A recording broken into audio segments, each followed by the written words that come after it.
Zakaj je potrebno, da se pogovarjamo o formatih spletnega izobraževanja?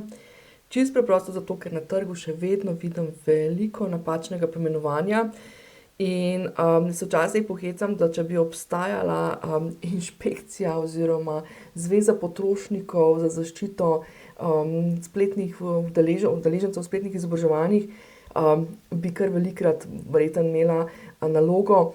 Namreč recimo en tak tipičen primer, ki ga še vedno velikokrat vidim, je, da napišejo, bom rekla, ponudniki programov, da gre za program, ki je, ne vem, 5-dnevna delavnica, 5-dnevna spletna delavnica, ne. Zdaj, 5-dnevna spletna delavnica ne obstaja, ne.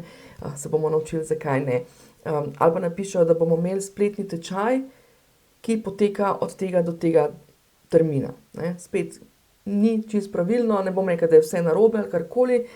Skratka, skozi tale video bi rada želela vas popeljati, bom rekla, na en tak enoten imenovalec, skupni imenovalec, kar se spletnih tečajev tiče, spletnih izobraževanj, spletnih izobraževalnih produktov. Bom vesela, če podelite ta video tudi s kom drugim. Skratka, če poznate koga, ki spletno izobražuje, dajte mu poslati, zato da se, bom rekla, izobrazi oziroma da dobi tele informacije. Bomo pa nadaljevali tale video tudi, torej tale video je pravzaprav drugi v seriji 4 videov. V prejšnjem videu, če bom dala spodaj v opis tega, pod ta video, bom dala linke do preteklega videa in do vseh ostalih, potem ko bojo na voljo. Skratka, gre za to, da bi vas rada pripeljala do 4. videa, kjer se bomo pogovarjali o poslovnih modelih spletnih izobraževanj.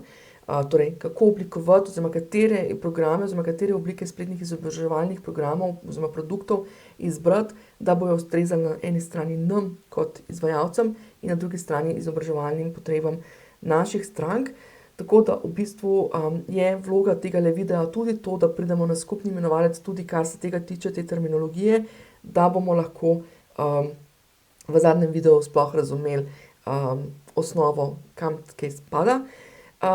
Video 1, en video nazaj, smo se pa dotaknili trendov v spletnem izobraževanju v 2026, tako da če si še nisi ogledal, predlagam tudi tistega. In potem, ko boš pokombiniral vse te zadeve, verjamem, da boš dobil, bom rekla, tudi neko majčkeno bolj drugačno, celostno sliko vsega tega. Drugače pa, preden štartamo, če se prvič vidiva slučajno, sem Marija Maruša Jovanovič oziroma Maruša na kratko. Običajno rečem, da si ne maram dajati nalepk, ampak si pa rada rečem, da sem e-learning entuziastka. Skratka, verjamem, da se znanje lahko s pomočjo spletnega izobraževanja širi hitreje, je dostopneje, skratka na ta način, bom rekla, širimo in zavest in znanje in tako naprej.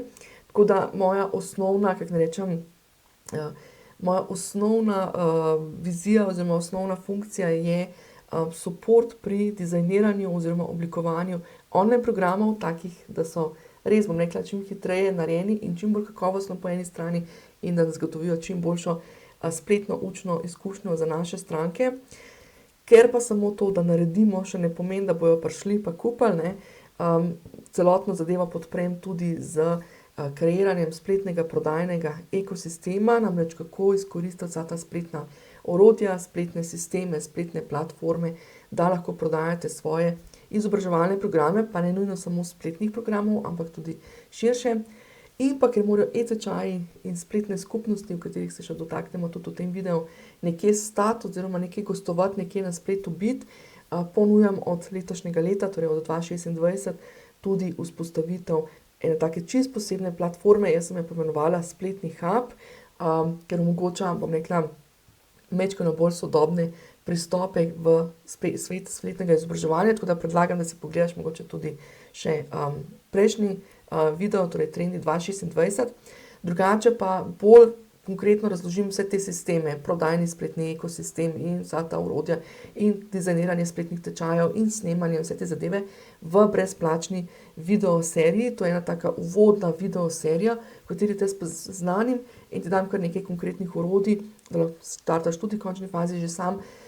Je pa link do te brezplačne videoserije spodaj, torej na edogodek.si pošiljnica brezplačno, tudi torej v opisu pod tem videom. Ok, zdaj pa poglejmo.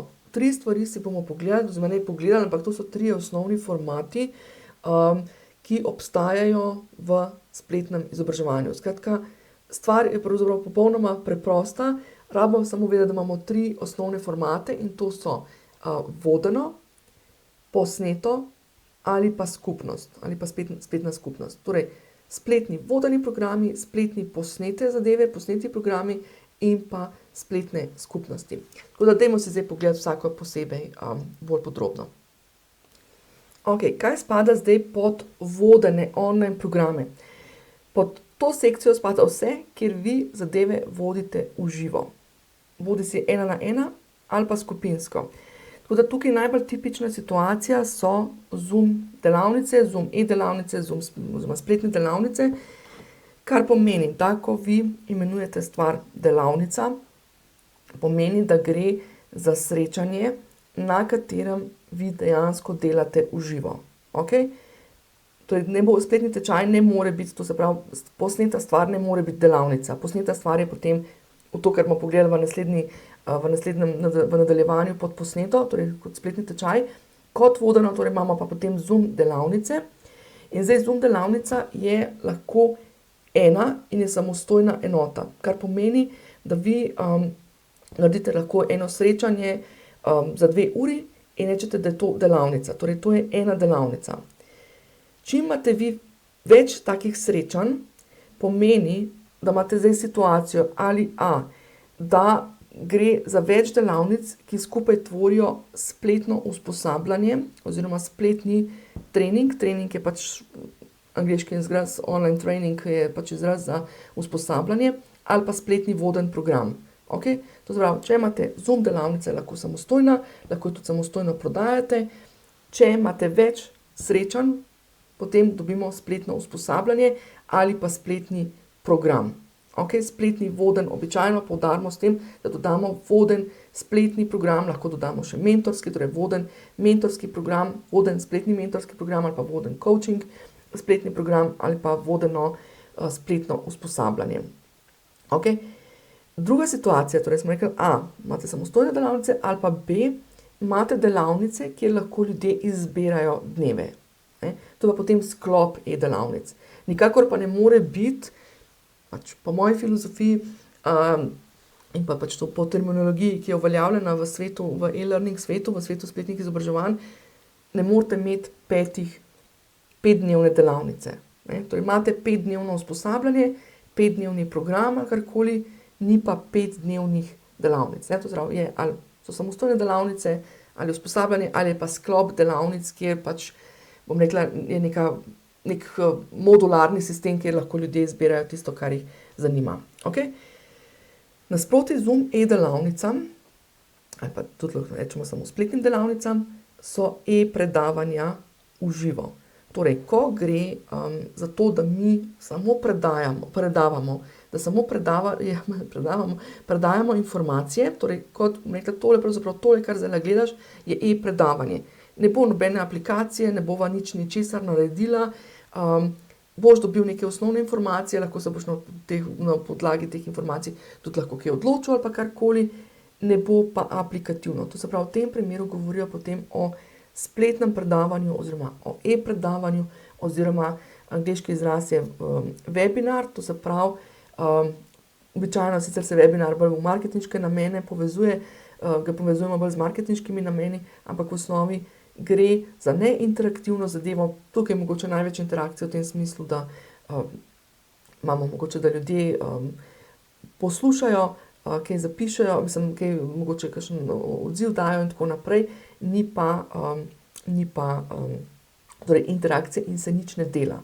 Tudi, ko uporabimo ime delavnica ali angleško workshop ali angleško virtual instructor-led training ali pa virtual session ali pa karkoli, je poanta, da res nekaj delamo. Zdaj delanje to res pomeni, to pomeni, zdaj lahko nekaj delamo mentalno, lahko ljudi peljemo čez nek, embodiment proces, pač nek proces, kjer nekaj skušamo jih, da skušamo nekako jih peljati to, da znajo utelesati neko izkušnjo, ali jih peljemo čez neko transformacijo v smislu neke osebne rasti, ali neke aplikacije, da nekaj naredijo in tako naprej. Ne. Skratka, ko da imamo te delavnice, je to. Delamo. Če ne delamo in če ni interaktivnosti, potem je spletno predavanje. Pa mimogrede, sem omenila torej v tej seriji, če pogledaš en video nazaj, trendi v 2026, sem omenila, to se pravi, da kot sama vidim trende v 2026, da so tudi e-predavanja smiselna oziroma možna za prodajo. Ne. 5 let sem rekla, sem se pohecala, sem 4 ali 5 let nazaj, bi rekla, da to se ne splača prodajati, da je to samo za marketinške namene ali pa pač postaneš zastonj, zdaj pa celo, tako da si pogledaj v prvem videu, zakaj je temu tako. Pod vodeno spadajo tudi razna moderirana srečanja. Zdaj, kaj moderirano srečanje pomeni? To pomeni, da ljudje pridejo in se nekako družijo. Bom tako po simpel povedala. Skratka, kjer smo mi, bom rekla, moderator, pa zdaj govorim o moderatorju v kontekstu spletnega izobraževanja. Skratka, mi smo tam oseba, odpremo prostor, vodimo nekako srečanje, neko osnovno strukturo imamo, ampak je poanta bolj tega. To so lahko tudi neke, bom rekla, coaching ure in tudi neke pogovorne ure in tako naprej. Ne. Skratka, tudi to je en del vodenih programov, običajno zdaj, če samo nek coaching, ali pa neke pogovorne ure, se je to ponavadi nekaj, kar dodamo še k nečemu zraven. Ampak čim to dodamo, lahko bi imeli mi posnete vsebine, pa dodali zraven še coaching ure ali pa pogovorne ure ali pa neka ta moderirana srečanja, pa bi že lahko rekli, gre za voden program, ker v nekem določenem obdobju delamo na nekih zadevah skupaj. Ne. Zdaj, stvari niso čisto, bom rekla, čisto eksaktne, pač tukaj gre zdaj iz konteksta za pogledati, kako to poimenovati, ampak v osnovi spada tudi to lahko pod nek voden program, ki se v nekem določenem obdobju izvaja. Sem bi spadala tudi, kot te govorijo vodenih zadev, bi spadal tudi tako imenovan streaming, to se pravi tam, kjer mi predvajamo naše vsebine, pa ni interakcije. Ne. V bistvu, recimo sama sem vključena v en program, kjer pravzaprav se dobimo na določen dan, ob določeni uri, vendar nimamo, ker je toliko velika skupina, ker gre za več 100 ljudi, sploh nimamo interakcije, čeprav se tudi to da narediti, da je interakcija, ampak gre za informativne narave. No. V prejšnjem videu, v trendi 2026, sem razlagala programi na podlagi informacije ali pa na podlagi transformacije in tukaj, v bistvu pravzaprav tudi tukaj lahko rečemo, da kadar imamo večje skupine, ne, tukaj je tisti potencial zdaj tega scalinga, ne, tega, da lahko rastemo, več ko imamo ljudi, lahko še zmeraj izvajamo tudi nadaljavo te zadeve in bi tudi spadalo lahko v to kategorijo, seveda pa potem se to lahko tudi posname in da v učilnico oziroma nekam na neko platformo naloži. Tako da druga stvar, torej to vodeno smo rekli, torej najbolj tipična situacija pri vodenih programih je to, da imamo neka Zoom srečanja, po možnosti neke delavnice, neke take bolj interaktivne narave, da so udeleženci vključeni in aktivno tudi na nečem delajo, zdaj ali na sebi ali na nekih otipljivih zadevah. Druga stvar tukaj pa potem posnete zadeve, kjer pa imamo, mislim, da je logično, da je osnova video. Zdaj, jaz sem že v prejšnjem videu, torej trendi 2026, povedala majčkeno več tudi o tem, da ni potrebe več v določenih primerih, ni potrebe več potem po nekih visoko kvalitetnih posnetkih, tako da so lahko tudi Zoom posnetki, vendar pa sem vseeno pristaš, kot bom rekla, kot nekdo, ki oblikuje tečaje, no, ki pomaga pri tem, da to ne pomeni zdaj, da mi posnamemo Zoom srečanja z neko skupino, pa jih potem naložimo v spletno učilnico in potem rečemo, da je to tečaj. Mislim, lahko to prodate tudi kot tečaj, je pa običajno, bom rekla, slabša učna izkušnja, zato ker so to neki dolgi posnetki, ker je treba potem vsebino iskati, kje v posnetku se nahaja in tako naprej. Ne. Skratka, če govorimo o spletnih tečajih, kot res želimo, da so, bom rekla, kratki, straight to the point, da so res da peljejo, bom rekla, k razrešitvi frustracije, o tem sem v prejšnjem videu, potem v bistvu je fino spletne tečaje oblikovati torej prav za ta namen. Že v prejšnjem videu sem razlagala torej o tem, da se splača torej morda na začetku narediti individualno ali pa skupinske vodene izvedbe in na podlagi tega v bistvu naredimo potem posnet spletni tečaj, ki pa je, bom rekla, res pol stoji, ima noter kratke video lekcije, spet kratke video lekcije, spet ne pomeni, da mi vzamemo en Zoom posnetek pa ga razrežemo, ampak pride do kratkih video lekcij, zato ker mi to zdizajniramo, zoblikujemo na tak način in tak program je velika verjetnost, da bo dobro deloval in deloval leto, 2 ali 3 in nam lahko nosil, bom rekla, tiste pasivne dohodke. Skratka, ko se bomo pogovarjali v 4. videu o poslovnih modelih, eden od poslovnih modelov torej je spletni tečaj, ki pa ne pomeni, se pravi, da samo neke posnetke razrežemo ali pa da noter namečamo, ampak je smiselno, da se ga oblikuje pač smotrno, tako da je, bom rekla, tudi učna izkušnja, spletna učna izkušnja čim bolj prijazna. Zdaj, v spletnem tečaju seveda poleg nekih video lekcij lahko dodamo tudi PDF dokumente, kot so neki delovni listi ali karkoli. In pa ena stvar, interaktivna e-gradiva. To bo ena blazno neizkoriščena zadeva. Vsi, ki imate svojo WordPress spletno stran, imate to zadevo brezplačno lahko noter. Gre za tako imenovane H5P gradiva, ki vam omogočajo, da naredite, bom rekla, tudi majčkeno take bolj interaktivne in zanimive vsebine, majčkeno bolj tudi gamifikacije, torej majčkeno tega bolj igračkanja, ne vem, kako se slovensko točno to prevede. Skratka, tudi to je opcija, ki jo lahko dodate v svoje spletne tečaje. Pri spletnih tečajih bi pa opozorila eno stvar. Če prodajate, to je tudi, bom rekla, dosti popularen format, zelo nizko cenovan, da prodajate tečaj, ki sicer teče po mailu, ga dostavljate po mailu, lahko bi ga tudi celo prek platforme za spletne tečaje oziroma spletne skupnosti, vendar pa ni video vsebin. Ljudje danes, ko mi rečemo spletni tečaj, pričakujejo, da so to video vsebine, kjer jim nekdo predava, kjer nekdo bolj konkretno razloži neke zadeve, kjer odpredava, namesto da mi nekaj beremo in tako naprej. Tako da, če prodajate zadevo, kjer gre samo za neke pisne povzetke, za neke pisne tekste, dajte to poimenovati drugače. Dajte napisati potem, da je to tečaj, torej tečaj je nekaj, kar teče. Tako da ne more biti, še enkrat poudarjam, spletni tečaj kot online kurs. Nisem prej omenila, pri vodenih programih, v angleščini temu rečemo cohort-based online program ali pa online kurs, kjer v bistvu poudarimo to, da gre cohort, skupina skozi nek proces. Ko pa govorimo o online kursih, je pa to v bistvu self-study online kurs. Tako da v slovenščini, ko prevedemo spletni tečaj, se načeloma smatra, da je to spletni tečaj za samostojno učenje, ampak ker je to dolg izraz, običajno tega ne poudarjamo posebej. Torej, spletni tečaj teče avtomatsko, teče po neki, bom rekla, logiki, pelje udeleženca od točke A do točke B. In za spletni tečaj, kot sem rekla, se predvideva, da imamo neke video posnetke, neke video vsebine.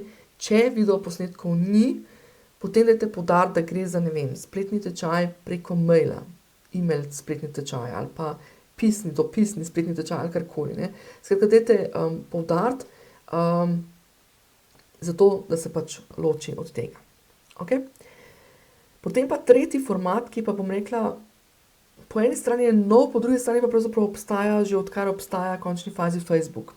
Tamle od leta 2008, se spomnim, da sem že 2009 inštalirala na svoji spletni strani prvo tako, v enem projektu, eno takole spletno skupnost.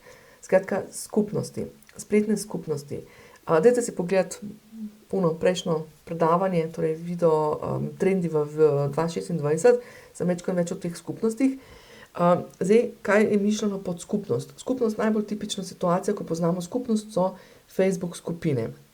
Zdaj, Facebook je super orodje, vendar pa ljudje se hodijo tja zabavati, ljudem se tam kažejo naključne vsebine in tako naprej. Tako da iz tega vidika sem jaz pristaš, da gre za grajene spletne skupnosti, uporabite specifično platformo. In konkretno sem že prej omenila, v 2026 sem začela ponujati tudi prav to orodje, se pravi, da lahko zgradite svojo spletno skupnost, skupaj s spletnimi učilnicami. Torej, zdaj, če si predstavljamo, do zdaj smo imeli spletno učilnico, torej moduli lekcije, Lahko ste to imeli, ne vem, Teachable, Thinkific, mogoče kakšno slovensko platformo, lahko ste imeli recimo na WordPressu, mogoče LearnDash ali karkoli. To so platforme, kjer omogočajo samo module in lekcije, torej udeleženci grejo čez to. Že prej so imele določene spletne te platforme tudi opcijo tako imenovanih kot Facebook skupine, izgleda, torej community, spletna skupnost. Je pa dostikrat to še zmeraj ločeno. Torej tudi, ko so, zdaj kaj dodana vrednost, je vsekakor to, da recimo, ne vem, če imate v Thinkificu učilnice, pa potem community, je vsaj človek dostopal z enim, v istočasno, ko je bil že noter, je lahko šel iz spletne učilnice še v spletno skupnost. Če imate pa vi varianto, da imate recimo, ne vem, postavljeno spletno stran oziroma spletno učilnico na WordPressu, v LearnDashu, pa ne morete imeti skupnosti, pa jih v skupnost peljete pa na Facebook. Je pa že rabo dva orodja, dve platformi, na dve lokaciji se prekonektati. Tako da trend, ki ga pač, tudi kot sem med trendi napovedala, je to, da imamo neka spletna središča, jaz osebno sem temu rekla spletni hub, kar pomeni središče, hub je središče, kjer so centralno zbrane vse zadeve in te skupnosti so lahko namenjene, lahko imajo več različnih funkcij. Lahko so namenjene, da samo odgovarjamo strankam kot nek support. Recimo, ima nekdo, recimo v moji spletni skupnosti, ima nekdo vprašanje, kako bi naredil to pa to, ali pa ima vprašanje, da mu mogoče pregledamo kakšno dodatno vsebino, damo kakšen feedback, ali mi, ali pa ostali udeleženci, in imamo to kot, bom rekla, supportno skupino, torej supportna spletna skupnost. Lahko so tako, da motiviramo oziroma dodajamo dodatno vsebino. Tako kot v Facebook skupini, lahko gremo enkrat na teden, pridemo pa naredimo, ne vem, v živo, in bom rekla, neko vsebino predamo, ali pa dodajamo neke dodatne vsebine, ki niso nujno del neke učilnice, neke strukturirane učne izkušnje. In pa tretja oblika skupnosti, to se pa zgodi predvsem v skupnostih, ki so res velike, je pa to, da so praktično samooskrbne, bi se rekla. Torej samooskrbne v tem kontekstu. Jaz sem sama recimo vključena v en program, kjer je dosti velika kritična masa udeležencev, da praktično vsak ima tam prostor in pride in podeli svoje uvide, svoje izkušnje, mogoče pride tudi kaj pojamrati, pa poiskati, bom rekla, support od drugih udeležencev in pravzaprav izvajalka tega programa pravzaprav sploh ne rabi biti vključena, razen to, da pač prebere, da spremlja zadeve, ne vključuje se pa, bom rekla, kot nek moderator ali kaj takega. Tako da te skupnosti so super orodje, združujejo lahko tudi pač, damo lahko pod eno streho, tudi če malo marketinškega vidika, jaz sama recimo v svojem spletnem hubu izvajam tudi vodene izzive, noter imam brezplačen spletni tečaj in tako naprej, dodajam še brezplačne razne nasvete in tako naprej, tako da v bistvu vse to lahko združimo v eni taki zadevi. Evo, tako da, vodeno, posneto, torej zlasti spletni tečaji in pa spletne skupnosti, skratka upam, da sem razložila vso to terminologijo. Bom vesela spodaj, če na YouTubeu tole gledate tudi v komentarjih, mogoče kakšen vaš pogled, mogoče nisem zajela kakšne stvari, ki jo vi izvajate, pa mogoče ne paše v ta okvir, ali pa imate v končni fazi tudi vi mogoče kakšen drugačen pogled na zadevo, pa lahko razvijemo majčkeno debate.